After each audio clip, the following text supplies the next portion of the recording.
nyine icubahiro Evariste Ndayishimiye umukuru w'igihugu cacu ciza c'u Burundi akaba n'umukuru w'ishirahamwe ry'ubumwe bwa Afrika aje kuganuka avuye mu rugendo rw'akazi rwamushikanye mu gihugu ca Repubulika Iharanira Demokarasi ya Kongo aho yari yitabiriye ubutumire bwa mugenzi we nyine icubahiro Felix Antoine Tshisekedi Tshilombo. Mu vyo rero bashoboye gushikako baraganiriye ku bitandukanye biraba imigenderanire eka mbere n'ubucuti buri hagati y'ivyo bihugu bibiri,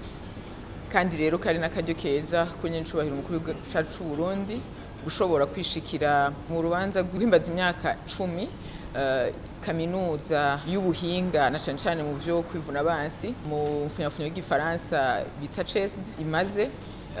iramurira ingabo eka mbere iramura n'abakozi ba leta bakuru bava mu mihingo itandukanye ya Afrika. Iyo kaminuza ni kaminuza ishira imbere ubumenyi n'ubutwari bw'abanyafrika bonyene kugira ngo bashobore guteza imbere igisata cane cane co kwivuna abansi, igisata c'ubumenyi mu vy'uburongozi.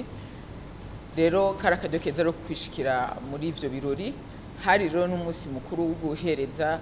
impapuro z'umutsindo abiga muri iyo kaminuza, kandi rero twanabamenyesha ko harimwo n'abarundi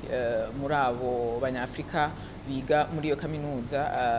yiharije iraba ibijanye n'ivyo kwivuna abansi. Ni urugendo ruhimbaye kandi ruhambaye kuko barashoboye kuganira na mugenzi we Felix Antoine Tshisekedi Tshilombo ku bijanye no gukomeza ubucuti hagati y'igihugu c'u Burundi na Repubulika Iharanira Demokarasi ya Kongo.